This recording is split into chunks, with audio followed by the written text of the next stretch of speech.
Bobby Fischer. Born in Chicago in 1943, Bobby Fischer was one talented dude. Chess was his jam, and he trash-talked women like no other. Well, I don't think they should mess in intellectual affairs, you know what I mean? You should keep strictly to the home. But life wasn't easy. His parents divorced when he was a toddler. When he was 6, he dove into chess, and by the age of 14, he became the youngest U.S. chess champion. Fischer's rise happened during the Cold War between America and Russia. In 1972, Bobby made history by defeating then-world champion Boris Spassky in what is known as the match of the century. This victory was pivotal as it ended 24 years of Soviet chess dominance, making Bobby the first American-born champ ever. Tigran Petrosyan. Petrosyan was called Iron Tigran because his defense game was crazy. Petrosyan played it super safe, always on the lookout to block his opponent's moves rather than going all in himself. He'd stay patient, wait for his opponent to slip up, and then seize the opportunity. It did lead to a bunch of draws, but nobody could deny his talent for staying undefeated. Magnus Carlsen. Magnus Carlsen, the GOAT of chess, has an insane reputation for always being on time. Oh, but where's Magnus? Where is Magnus? He's not at his chair, it looks like. There he is. And it looks like he just got out of the swimming pool. From a young age, Magnus showed interest and aptitude for intellectual challenges. At 2 years old, he was crushing 500-piece jigsaw puzzles. And by the time he hit 5, he knew all the countries, their flags, capitals, and even their population. Magnus started taking chess seriously when he was 8, and by the time he was 14, he defeated former world champion Anatoly Karpov. In 2013, Magnus defeated Vishy Anand to become the 16th world champion, a title he held for 9 years before he quit chess and played poker. Ryker ut, og så syner han! Magnus Carlsen finner fram synet med 2 par! Magnus is also active on Twitch and is a very talented singer. She cranked and said, I said, yeah. Wilhelm Steinitz. Born in Prague in 1836, Steinitz was not only the first official world chess champion, he was also the world's first trash talker, famously claimed to have played against God, given him an extra pawn, and won. Fun facts aside, Steinitz is an absolute G in chess, instrumental in developing the positional style of play, marking a departure from the aggressive tactics of his era. He also has a short temper, and is known for challenging a critic to a pistol duel which luckily never took place. Unfortunately, he suffered from delusions and poverty during his later years, and despite checkmating so many opponents throughout his career, he finally got checkmated by life. Emanuel Lasker. Emanuel Lasker, a German chess player, took the world champion title from Steinitz in 1894, and held the throne for 27 years, the longest in chess history. He is infamous for playing inferior moves intentionally to unsettle his opponents, leading them into overconfidence or confusion. Beyond his chess skills, Lasker is also a certified nerd, holding a PhD in mathematics and a savage negotiator. Lasker always demanded large appearance fees for his matches. He had witnessed former world champion Steinitz and other players end up poverty-stricken and wanted to make things better for future chess players. Capablanca. Nicknamed the Human Chess Machine, and arguably one of the greatest chess players of all time, Capablanca's career began at the age of 4, when he laughed at his father's illegal move in a chess match.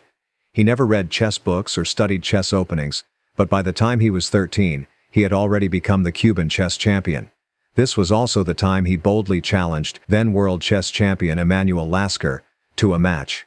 Lasker declined, but the match eventually took place in 1921, and Capablanca beat up poor Lasker, with 4 wins, 10 draws, and no losses. Alexander Alekhine. Living a life that intertwined brilliance and controversy, Alekhine held the world champion title for 19 years.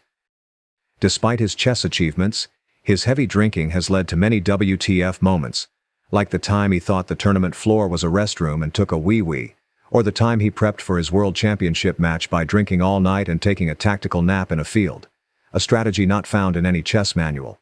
Outside of chess, he had a complex political life. He was living in one of Russia's most chaotic periods, was thrown in prison, and almost received capital punishment in 1919. On a fateful morning in 1946, Alekhine was found dead at a hotel full of Soviet and Western spies. Until this day, his death is still an unresolved mystery. Max Euwe. The Dutch chess grandmaster Max Euwe was the only amateur player to become world chess champion. Euwe challenged Alekhine to a championship match in 1933, and after 30 games played in 13 different cities around the Netherlands over a period of 80 days, Euwe was finally able to defeat Alekhine by 15.5, 14.5, to become the 5th world chess champion. Euwe's remarkable victory was met with widespread astonishment and skepticism. Many within the chess world dismissed him due to his status as an amateur player and full-time teaching career. Mikhail Botvinnik. Botvinnik had a tough start in life. When he was 9, his mom was sick and his father left the family. He started playing chess at 12, and within a year, he was smacking everyone up at school. By the age of 20, Botvinnik won the Soviet Union Chess Championship, a title he won a total of 6 times. Later in his career, Botvinnik started the Soviet School of Chess, which nurtured future world champions like Anatoly Karpov, Garry Kasparov, and Vladimir Kramnik. Vasily Smyslov. Born in Moscow in 1921, Vasily Smyslov learned to play chess at the age of 6. A lot of his chess knowledge came from chess books in his father's library. Smyslov was also a talented opera singer, but he failed the audition for the Bolshoi Opera. This failure made him go all in on chess, and in 1957, Smyslov defeated Botvinnik to become the 7th world chess champion. Mikhail Tal. Mikhail Tal was 23 when he became world champion, the youngest ever at that point. Nicknamed the Magician from Riga, Tal was known for his insane sacrifices and heavy calculation. Tal suffered from kidney problems all his life from severe alcohol and tobacco use, but remained a fantastic chess player until he resigned from life in 1992. Today, he has a monument built in his name in his hometown, Riga. Boris Spassky.